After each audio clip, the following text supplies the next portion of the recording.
오늘 4장 마지막 시간으로 온전한 사랑이 도대체 어떤 사랑일까 하는 것을 한번 생각을 해보려고 합니다. 자, 여러분들 16절 말씀을 한번 보실까요? 16절.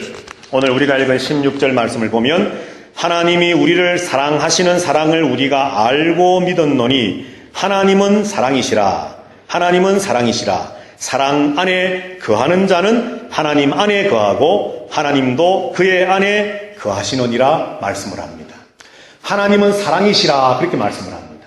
그러면서 사랑 안에 거하는 자는 하나님이 사랑이시기 때문에 그 하나님의 사랑 안에 거한다라고 하는 것은 다른 말로 바꾸면 16절 뒷부분에 있는 것처럼 하나님 안에 거하는 것과 같고 그리고 하나님도 그 사랑을 하고 있는 그 사람 안에 거하는 것과 같다라고 말합니다. 자, 정리를 좀 쉽게 정리를 해드리면 하나님은 사랑이신데 그 하나님의 사랑을 알고 받고 믿게 된 성도가 그래서 사랑 안에 거하고 있다라고 말할 때는 그것은 곧 하나님 안에 거하는 것과 똑같은 것이라는 거죠. 왜냐하면 하나님은 사랑이시고 사랑은 하나님이시기 때문에 사랑 안에 있다는 것은 하나님 안에 있다는 말과 같다는 것입니다. 그래서 오늘 우리가 16절 말씀에서 내릴 수 있는 하나의 작은 결론은 사랑 이꼴 하나님입니다. 그리고 사랑 안에 거함 이꼴 하나님 안에 거함입니다. 자, 그 다음에 우리 한번 13절 말씀을 보십시다. 13절. 그의 성령을 우리에게 주심으로 우리가 그 안에 거하고 그가 우리 안에 거하시는 줄을 아느니라. 아멘. 자, 여기 13절에 보니까 16절에 있었던 말과 똑같이 우리가 그 안에 하나님 안에 거하고 그가 하나님께서 우리 안에 거하신다는 말이 똑같은 말이 나왔지요. 16절에도 있었던 말입니다. 그런데 13절과 16절의 차이점은 뭐냐 하면 16절에서는 사랑 안에 거하는 것이 하나님 안에 거하는 것이고 하나님이 우리 안에 거하는 것이다 말씀을 했다면 13절에서는 성령으로 말미암아, 다시 말해서 성령의 기름 부으심과 충만케 하심과 도우심과 다스리심을 통해서 우리가 하나님 안에 거하고 하나님이 우리 안에 거한다라고 말씀하므로 13절과 16절의 차이점은 성령과 사랑입니다. 곧 하나님 안에 거한다는 것은 똑같은 것인데 하나님 안에 거한다는 것은 사랑 안에 거하는 것이라고 16절이 말했다면 13절에서는 성령으로 말미암아 성령 안에 있을 때에 성령의 충만이 있을 때에 성령의 다스리심이 있을 때에 우리는 하나님 안에 거한다는 겁니다. 그러므로 13절과 16절을 연결해서 또 하나의 작은 결론을 내려본다면 성령 충만은 곧 무엇이라는 겁니까? 사랑 안에 거함이라는 겁니다. 자, 여기까지 잘 이해를 하십시오. 15절 말씀을 보십시다. 15절. 우리 다 같이 15절은 다 같이 읽어볼까요? 시작. 누구든지 예수를 하나님의 아들이라 시인하면 하나님이 그의 안에 거하시고 그도 하나님 안에 거하느니라. 아멘. 자, 15절도 14절에 물론 보면 아버지가 아들을 세상의 구주로 보내신 것을 우리가 보았고 또 정언한다 말씀을 하면서 그 아들 예수 그리스도를 하나님의 아들로 시인하면 하나님이 그 사람 안에 거하고 또 그 사람도 하나님 안에 거한다. 자, 지금 13절, 15절, 16절을 보면 계속 반복되는 똑같은 말은 문구는 하나님이 우리 안에, 우리가 하나님 안에 거한다는 그 문장이 반복됩니다. 그런데 그렇게 되는 것과 또 다른 현상을 우리에게 이야기하면서 13절은 성령으로 말미암아 15절에서는 예수를 하나님의 아들로 시인함으로 말미암아 16절에서는 우리가 사랑 안에 거함으로 말미암아. 자, 그래서 뭡니까 여러분? 정리를 해보면 내가 하나님 안에 있다는 것은 하나님이 내 안에 계신다는 것은 곧 성령의 충만한 기름 부으심과 성령의 역사를 내가 지금 체험하고 누리고 성령의 그 통치하심 속에 있다는 것이고 내가 하나님 안에 있고 하나님이 내 안에 계신다는 것은 또 다른 말로 말하면 내가 예수를 어떤 한 인간으로 뛰어난 선지자로 이렇게 생각하는 것이 아니라 하나님의 아들로 다시 말해 신성을 가지고 계신 하나님으로 시인하고 인정하고 믿는 것이라는 것이고 그리고 하나님 안에 내가 거하고 하나님께서 내 안에 거하신다는 것은 내가 사랑이신 하나님 안에 거하는 것이다 말합니다. 그러므로 성령 이꼴 예수 그리스도 이꼴 사랑이라고 말합니다. 여러분, 우리가 교회를 다니면서 신앙생활하면서 사랑이라는 말을 참 많이 씁니다. 그러나 사랑은 사실 결단코 쉬운 것이 아닙니다. 그저 말로 사랑합니다. 형제의 모습 속에 보이는 하나님의 형상이 있기 때문에 나는 당신을 사랑합니다. 입으로 고백하고 노래하고 말하고 어떤 한 번의 행동으로 뭔가 사랑을 표현하고 하는 것으로 끝나는 것이 아니라 오늘 요한일서 4장 13절 이하의 말씀을 보니까 사랑한다는 것은, 사랑 안에 있다는 것은 곧 그가 성령의 강권적인 은혜 아래 있다는 것이요, 그가 사랑한다는 것은 예수 그리스도를 하나님의 아들로 구세주로 믿는다는 것이요, 사랑한다는 것은 그 사람 안에 하나님이 거하고 계시고 그 사람이 하나님 안에 거하고 있다는 증거요 또한 모습이다라고 말합니다. 그러므로 사랑은 그저 세상 사람들이 말하는 무엇 때문에, 어떤 조건들 때문에 사랑하는 그런 단순한, 그저 우리가 이성적으로 생각하는 그런 사랑이 아니라 오늘 성경이 우리에게 가르치려고, 말씀하려고, 전하려고 하는 사랑은 지극히 영적인 것입니다. 성령으로 말미암아 예수 그리스도 하나님의 아들 그로 말미암아 사랑이신 하나님으로 말미암아 이루어지게 되는 것을 사랑이라고 합니다. 여러분들 하나님 안에 거하고 계십니까? 여러분들 속에 하나님이 계십니까? 아멘. 또 여러분들은 하나님 안에 거하고 계십니까? 아멘. 그러면 그래야만 그 사랑이 진짜 사랑입니다. 여러분들 성령으로 말미암아 성령의 가르치심과 성령의 도우심과 성령의 다스리심을 날마다 힘입어 살고 계십니까? 성령 충만을 누리며 살고 계십니까? 그래야만 우리가 사랑 안에 있는 사람입니다. 여러분들 예수 그리스도가, 예수라고 하는 그분이 하나님의 아들이심을 믿으십니까? 그가 하나님이심을 믿습니까? 그가 십자가에 죽으신 것이, 그가 부활하신 것이 바로 죄로 말미암아 죽었던 나, 또 영원히 멸망할 수밖에 없는 나를 다시 살리시기 위한 하나님의 구속의 사역이었고 그가 바로 하나님이라는 사실을 확실히 믿으십니까? 그 믿는 믿음에 기초한 사랑이 하나님이 원하시는 사랑입니다. 그래서 오늘 요한일서 4장에서 하나님은 사랑이다라고 말할 때에 그 사랑이다라고 하는 그 의미가 뭐냐면 성부 하나님과 성자 하나님과 성령 하나님, 하나님 안에 거하고 하나님이 내 안에 거하시는 성부 하나님의 역사, 예수를 하나님의 아들로 믿는 성자 하나님의 그 역사, 성령으로 말미암아 되어지는 그 성령 하나님의 역사, 성부, 성자, 성령 하나님의 그 놀라운 섭리와 역사와 일하심 속에 이루어지는 것이 하나님의 사랑이기 때문에 사랑을 하나님이라고, 하나님은 사랑이라고, 그리고 그 사랑을 행하는 것이 진짜 사랑이라고 우리에게 가르치고 있습니다. 자, 그러면서 17절로 넘어가면서 오늘 성경이 우리에게 이렇게 말씀을 합니다. 우리 한번 다 같이 17절 말씀을 읽어보겠습니다. 시작. 이로써 사랑이 우리에게 온전히 이루어진 것은 우리로 심판날에 담대함을 가지게 하려 함이니 주께서 그러하심과 같이 우리도 이 세상에서 그러하니라. 아멘. 이로써, 다시 말해 13절부터 16절까지 성령으로 말미암아 예수를 하나님의 아들로 믿음으로 말미암아 우리가 사랑 안에 거함으로 말미암아 하나님이 내 안에 거하심으로 말미암아 이로써 사랑이 우리에게 온전히 이루어졌다. 온전한 사랑이 이제 맺혀지게 되었다라고 말합니다. 자, 여기 온전한 사랑을 이야기하고 있지요. 이로써 사랑이 우리에게 온전히 이루어진다. 자, 그런데 12절 가서 보실까요, 여러분들? 4장 12절 말씀. 4장 12절 말씀을 보시면 제가 읽겠습니다.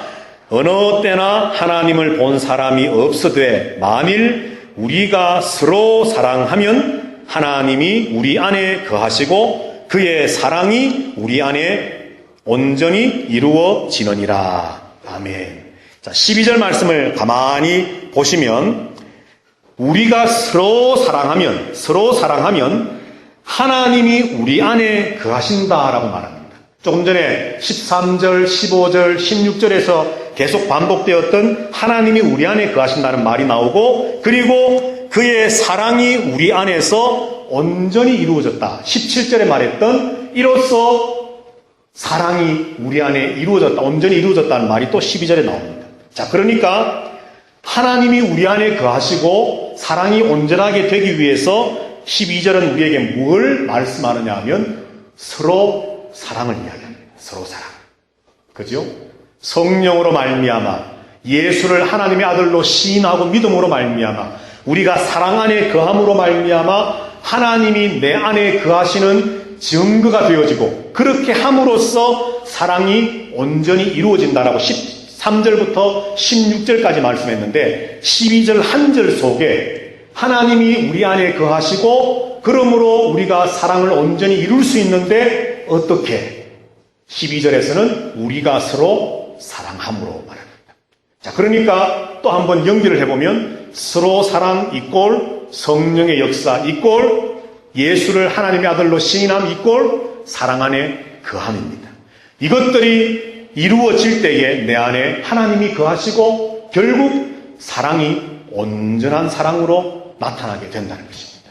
자, 이 12절 말씀을 설명한 것이 바로 20절, 21절 말씀인데요. 우리 한번 4장 저 뒷부분으로 가셔서 20절, 21절 말씀을 한번 보실까요? 제가 읽겠습니다. 누구든지 하나님을 사랑하노라 하고 그 형제를 미워하면 이는 거짓말하는 자니 보는 바 그 형제를 사랑하지 아니하는 자는 보지 못하는 바 하나님을 사랑할 수 없느니라. 우리가 이 계명을 주께 받았나니 하나님을 사랑하는 자는 또한 그 형제를 사랑할지니라. 아멘. 우리는 하나님을 보지 못했습니다.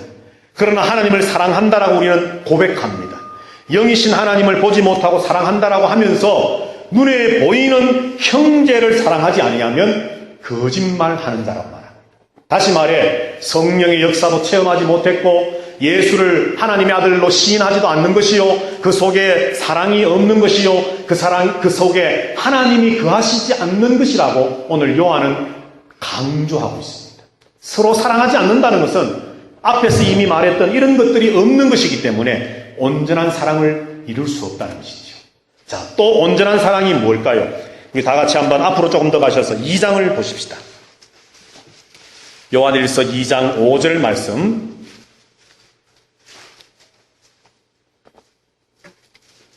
다 같이 한번 읽어보겠습니다. 시작. 누구든지 그의 말씀을 지키는 자는 하나님의 사랑이 참으로 그 속에서 온전하게 되었나니 이로써 우리가 그의 안에 있는 줄을 아노라. 아멘. 자, 이제 눈치가 있는 분은 딱 보면 아시겠죠. 2장 5절도 뭡니까? 사랑이 온전하게 되었다는 말이 있고 또 우리가 그 안에 거한다. 물론 하나님이 내 안에 거한다는 말은 없지만 하나님이 내 안에 또 내가 하나님 안에 거한다는 말이 역시 나옵니다.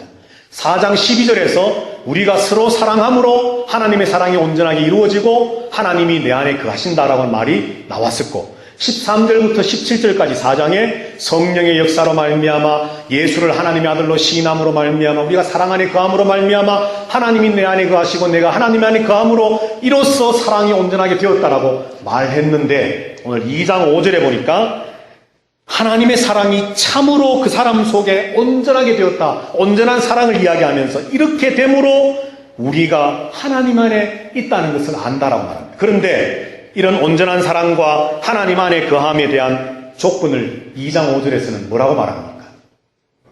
하나님의 말씀을 지키는 자는이라고 말합니다. 자, 또 한 번 이제 정리하고 연결해 볼까요? 아주 조직적으로. 자, 2장 5절에서는 말씀 지킴. 4장 12절에서는 서로 사랑. 4장 13절에서는 성령으로 말미암아. 4장 15절에서는 예수를 하나님의 아들로 시인함으로 말미암아 4장 16절에서는 우리가 사랑 안에 거함으로 하나님이 내 안에 내가 하나님 안에 거함으로 말미암아 이렇게 됨으로 결국 하나님의 사랑이 내 안에서 온전해진다는 겁니다. 그렇기 때문에 온전한 사랑이 뭡니까? 온전한 사랑은 그저 우리가 말하는 생각하는 우리가 머리로 생각하고 정의 내리고 꿈꾸는 그런 사랑이 아니라 지극히 하나님 중심적입니다. 하나님이 내 안에 거할 때에 온전한 사랑이 됩니다. 예수를 하나님의 아들로 하나님으로 인정하고 그를 믿을 때에 그 믿음의 충만함 속에 시작되어지고 나타나는 것이 온전한 사랑입니다. 성령으로 말미암아 성령의 기름 부으심과 충만케 하심과 그 역사하심으로 말미암아 시작되어지고 이루어져 나가는 그 사랑이 온전한 사랑입니다. 그리고 하나님의 계명의 말씀, 하나님의 그 말씀을 지키는 삶을 통해 요한일서 1장과 2장에서 말씀을 지킨다는 것은 바로 하나님과의 사귐이었습니다. 교제, 코이노니아. 우리가 이미 오래전에 요한일서 1장, 2장을 공부했었는데 하나님과의 그 사귐이 말씀 지킴이었습니다. 그러니까 말씀을 지킨다는 것은 곧 하나님과의 교제고 그것은 곧 내가 하나님 안에 하나님이 내 안에 거하시는 것이고 이것이 바로 성부, 성자, 성령 하나님 안에 거하는 성도의 온전한 사랑이라는 것이죠. 그러므로 온전한 사랑은 말씀 순종과 하나님과의 사귐과 하나님과의 교제와 성부, 성자, 성령 하나님과의 그 역동적인 역사가 내 안에 이루어짐에 대한 결과가 온전한 사랑이라는 겁니다.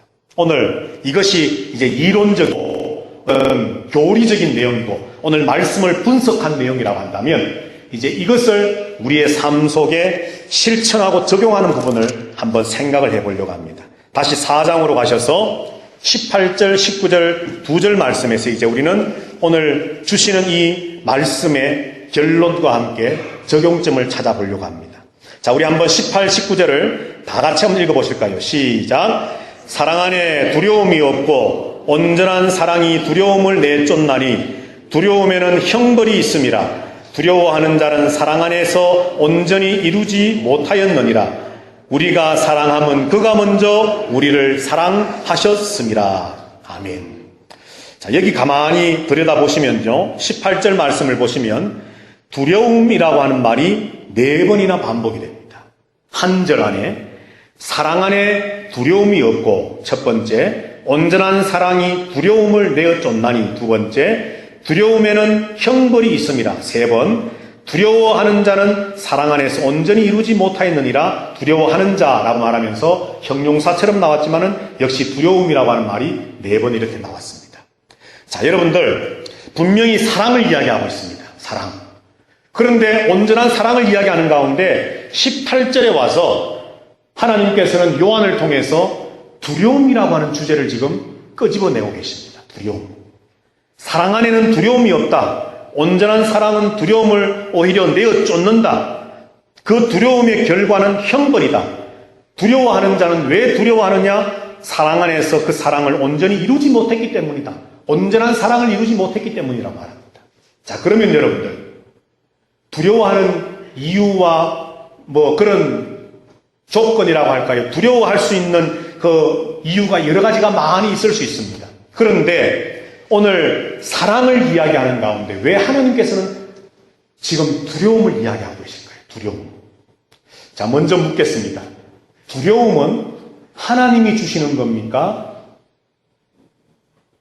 네, 사탄이 주는 겁니까?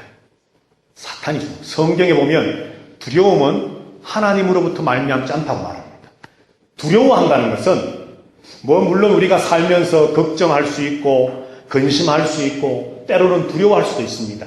그런데 대부분의 두려움이라고 하는 것은 절대 하나님이 주시는 것이 아닙니다. 우리가 하나님을 믿는다면 도리어 담대해지고 기뻐해지고 감사하게 되고 감격하게 되고 즐거워하게 되고 행복하게 되는 것이지 하나님을 온전히 믿지 못할 때에 다시 말해 하나님 안에 거하지 못할 때에 두려움이 생깁니다. 그래서 용어적으로 똑같이 한번 풀이해서 설명해 본다면 우리가 좀 여러분들 거부감이 있을지 모르겠지만 우리가 사탄, 마귀 안에 있을 때에 내게 두려움이 엄습해 옵니다. 이걸 조금 부드럽게 말한다면 사탄의 공격과 사탄의 간계함 속에 빠지거나 사탄의 유혹 속에 우리가 빠져서 사탄의 지배 하에 있을 때에 우리에게 찾아오는 것이 바로 두려움입니다. 자, 그러면요, 여러분. 오늘 사랑을 계속 말씀하다가 왜 두려움을 말할까요? 두려움. 그리고 두려움도 여러 가지로 말합니다. 사랑 안에는 두려움이 없다. 도리어 사랑은 두려움을 내쫓는다. 그 사람이 두려워하는 이유는 온전한 사랑을 가지지 못했기 때문이다. 그리고 그 두려움의 결말은 형벌이다. 다시 말해 멸망이다라고 말합니다. 멸망이다. 왜요? 사탄의 지시이기 때문에. 자, 여러분들 사랑을 자꾸 이야기하다가 여기서 왜 두려움을 이야기할까요? 제가 이 4장 말씀을 이번 주 내내 참 그야말로 수십 번을 읽었습니다. 도대체 왜 두려움을 말씀할까? 사랑을 이야기하다가 사랑의 반대는 도리어 미움이라고 할 수 있는데 왜 사랑을 말씀하다가 두려움을 말씀할까? 그 두려움이 왜 강조되어져야 하기 때문에 18절이라고 하는 짧은 절 안에서 4번씩이나 하나님께서 강조하여 반복하면서 왜 지금 두려움을 이야기하고 계실까? 이 두려움은 도대체 뭘까? 하나님이 말씀하고자 하는 이 두려움이라고 하는 단어를 통해 우리에게 주시고자 하는 그 메시지가 하나님의 의도하심이 도대체 뭘까를 계속 읽고 또 읽고 묵상을 해봤습니다. 사실 시간이 허락이 된다면 좀 여러분들의 생각도 듣고 싶고 하지만 이 예배, 주일 예배의 어떤 그런 제한된 시간의 어떤 허락됨 때문에 제가 깨달은 바 그리고 그저 단순히 제 혼자의 어떤 느낌이라기보다는 이 요한일서 4장을 중심으로 요한일서 전체를 통해서 볼 때에 이 두려움이 뭘까를 한번 제가 묵상하고 연구한 내용을 나눈다면요. 왜 사람은 두려워하겠습니까? 사랑에는 두려움이 없습니다. 오늘 말하는 이 18절에서 말하는 사랑 안에는 두려움이 없다고 할 때 이 사랑은 어떤 사랑일까요, 여러분? 온전한 사랑입니다. 그지요? 온전한 사랑. 18절을 보시면 사랑 안에 두려움이 없고 온전한 사랑은 두려움을 내쫓는다고 그랬습니다. 그렇기 때문에 그 온전한 사랑에는 두려움이 있을 수 없습니다. 그러면 온전한 사랑은 어떤 사랑이라고 제가 말씀했죠? 하나님이 내 안에 거하시고 내가 하나님 안에 거하는 사랑입니다. 그냥 주일날 만나서 그저 반갑고 또 뭐 한 교회 식구니까 반가워 사랑해 이런 것이 아니고 지난주에 말씀했던 것처럼 서로의 눈동자를 아이 컨택을 하면 그 사람의 눈동자 속에 내가 보이는 것처럼 그 사람의 마음 속에 내가 있고 내 마음 속에 그 사람이 있어서 우리가 정말 마음을 다해서 서로를 사랑하는 것처럼 우리가 온전한 사랑이라고 하는 것은 하나님이 내 안에 내가 하나님 안에 머무른 그 사랑이 온전한 사랑인데 그 온전한 사랑에는 두려움이 있을 수 없습니다. 그 온전한 사랑은 예수를 하나님의 아들로 믿는 사랑이고 그 온전한 사랑은 성령으로 말미암아 되어지는 사랑이고 그 온전한 사랑은 하나님의 말씀을 지킬 때에 되어지는 사랑이고 하나님과 교제, 하나님과 사귐이 있을 때에 마침내 완성되어지는 이루어지는 사랑이 온전한 사랑입니다. 그런데 그 온전한 사랑이 없으니까 두려움이 있고 두려워하는 사람은 형벌을 받게 되고 결국은 그 사람이 두려워하는 이유는 이 온전한 사랑을 이루지 못했다고 합니다. 그러므로 우리가 사랑한다고 하면서도 두려워하는 이유가 뭐냐? 다시 결론을 말씀드리면 내가 하나님 안에 있지 않기 때문입니다. 요한 1서가 우리에게 말하고자 하는 메시지는 이겁니다, 여러분. 교회 안에 그렇게 사랑을 말하고 사랑합니다 말하고 고백하고 사랑의 어떤 제스처를 쓰고 행동을 하고 사랑의 어떤 관계를 모임을 가지고 그렇게 사랑하는 것처럼 보여지지만 결국 그 속에 두려움이 자리 잡고 있다는 것은 하나님이 그 속에 없다라고 합니다. 예수를 하나님의 아들로 시인함이 없다라고 합니다. 성령의 역사가 없다라고 합니다. 말씀대로 순종하여 살아가는 하나님과의 그 친밀한 교제 사귐이 없다라고 합니다. 온전한 사랑이 없기 때문에 두려움이 오는 겁니다. 집사님 사랑합니다. 하지만 앞에서 우리가 살펴보았던 이런 것이 없으니까 말은 사랑합니다 하고 인사도 하고 웃지만 돌아서서 시간이 지나면 내 속에는 무언가 이해할 수 없는 두려움이 이게 사랑이 아닌 것 같은데 라고 하는 걱정, 근심, 염려가 우리 마음을 짓누른다는 거죠. 이유는 다른 것이 아닙니다. 내 속에 하나님이 없기 때문입니다. 말씀이 없기 때문에 성령이 예수가 계시지 않을 때에 우리 속에 온전한 사랑이 이루어지지 않고 가식적으로 그저 보이기 위해서 형식적으로 한 교회 식구이기 때문에 아니면 늘 내가 만나는 사람이기 때문에 사랑을 이야기하고 사랑을 나눈다고 하지만 정말 우리가 하나님 안에 거한다면 그 사랑의 결말은 두려움일 수 없다라고 오늘 하나님은 우리에게 말씀하고 있다는 것이죠. 그러므로 저와 여러분이 사랑합니다라고 이야기하고 있지만 또 우리 아름다운 교회가 사랑의 공동체라고 혹시 말하고 또 우리가 그렇게 생각하고 있을지 모르지만 그렇게 했는데도 이상하게 정말 기쁨과 감격과 감사와 만족과 행복이 없이 뭔가 이상하게 말로 표현할 수 없는 뭔가 좀 찜찜함, 정말 이게 사랑인가 라고 하는 어떤 의문점, 또는 이렇게 하다가 관계에 어떤 문제가 생기지는 않을까라고 하는 어떤 두려움, 이런 복잡한 하나님이 주시는 그런 은사들과는 다른 정반대의 것들이 우리의 마음속에 여전히 찌꺼기처럼 남겨져 있다면 우리는 다시 돌아가서 근본적인 것을 생각해야 됩니다. 내가 우리 교회가 말씀 안에 있는지, 하나님 안에 있는지, 성령 안에, 예수 안에 있는지를 우리는 생각해 봐야 합니다. 우리가 이 근본적인 것들을 생각하면서 마침내 온전한 사랑을 이루어서 우리가 이 사랑, 온전한 사랑을 이루어 나갈 수 있게 되기를 주님의 이름으로 부탁을 드립니다. 이 온전한 사랑을 이야기하면 또 우리는 이런 생각을 할 수가 있습니다. 목사님, 나는 사랑하려고 참 부단히 노력합니다. 그 사람 한 번도 인사 안 하고 나를 받아주지 않아도 나는 그러든지 말든지 늘 인사하고요, 웃어주고요. 그런데 그 사람이 문제입니다. 냉랭한 사람이고요, 무례한 사람이고요, 또 하여튼 말 실수가 많고요. 나는 사랑하려고 하는데 상대방이 문제입니다. 나는 문제가 없어요. 나는 열심히 사랑해 주려고 합니다. 그래서 때로는 초청해서 밥도 한번 사 먹이면서 같이 참 그렇게 관계를 좀 잘 만들어 가려고 하고요. 그런데 그 사람이 문제입니다. 그 사람이. 그런 이유와 핑계와 변명을 댈 때가 있지 않습니까? 그런데 여러분, 만약에 이런 생각을 가지고 계신 분들이 계신다면 제가 한번 묻고 싶습니다.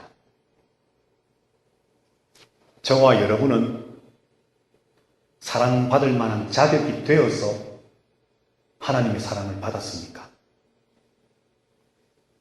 저와 여러분은 아무 흠과 실수와 죄와 잘못이 없는 완벽한 사람이었기 때문에 예수님을 이 땅에 보내시고 예수님이 십자가에 죽기까지 하나님의 사랑을 우리에게 보이시려고 우리에게 아무런 문제가 없기 때문에 그런 사랑을 우리에게 주셨습니까?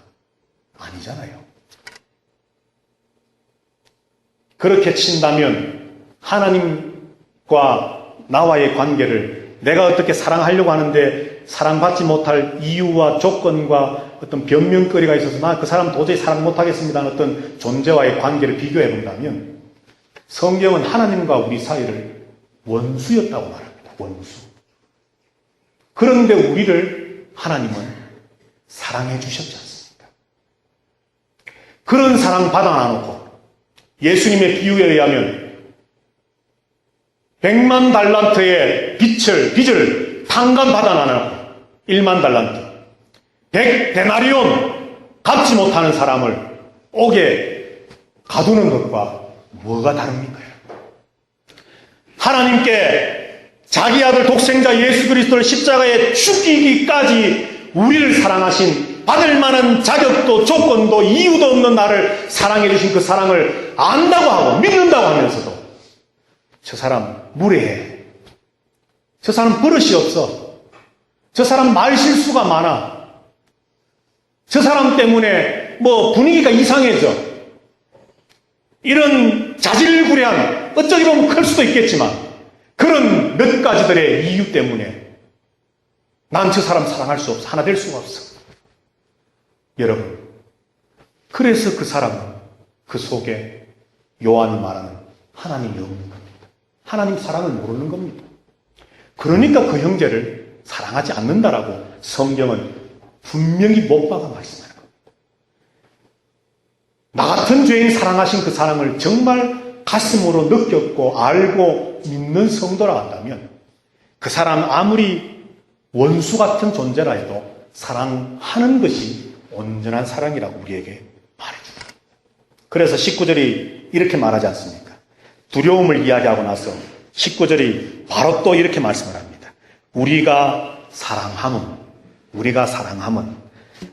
그가 먼저 우리를 사랑하셨습니다. 여기서 그는 누굽니까? 하나님. 내가 하나님을 먼저 사랑한 것이 아닙니다, 여러분. 내가 하나님 사랑했기 때문에 하나님, 너 나를 사랑하는구나. 나도 널 사랑해 줄게. 이게 아니라 우리는 하나님을 사랑할 수조차도 없는 존재였습니다. 그런데 하나님께서 먼저 다가오셔서 하나님 우리를 사랑해 주셨습니다. 온전한 사랑은 말씀을 실천하는 거다. 성령으로 예수를 믿음으로 사랑이 내 안에 거하고 하나님이 내 안에 거하심으로 온전한 사랑이 이루어진다. 교리적이고 어떤 성경 신학적인 내용을 우리가 모른다 할지라도 온전한 사랑은요, 네가 내게 그래하니 나도 네게 그렇게 하여 사랑한다가 아니라 너는 비록 내게 그렇게 하지 못하지만 나는 너를 사랑할게. 이게 온전한 사랑입니다.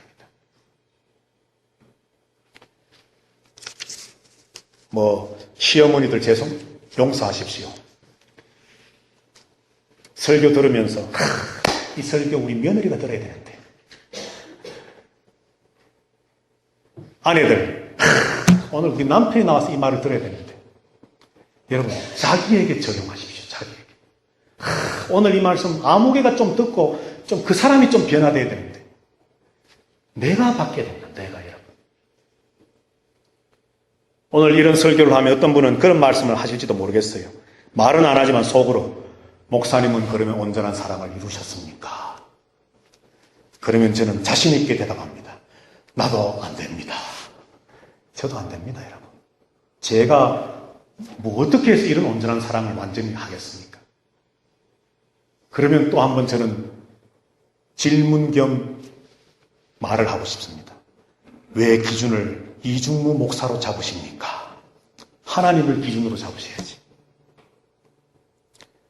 하나님이 내 안에 거하고 성령이 내 안에 거하고 예수가 내 안에 거하고 하나님의 말씀을 지킴으로 온전한 사랑이 이루어진다고, 하나님은 하나님의 그 사랑을 내 안에 가지고 내가 그 사랑을 실천하라고 하는데, 우리 교회 장로님은 그런가? 우리 교회 아무개 권사님은 그런가? 여러분들 이렇게 하지 말자는 거예요. 비교하고 자꾸 이렇게 하는 것이 결국은 두렵기 때문에 하나님이 내 안에 거하지 못하고 내가 말씀대로 살지 못하는 나의 그 부족함을 자꾸 감추고 누군가 어떤 나와 똑같은 사람, 인간이라고 한 존재와 뭔가 자꾸 이렇게 비등하게 맞추려고 하는 것이 바로 18절에서 말하는, 말할 수 없는, 설명할 수 없는 그 두려움 때문에 이런 일들을 우리는 자꾸 변명들을 만들어내는 겁니다.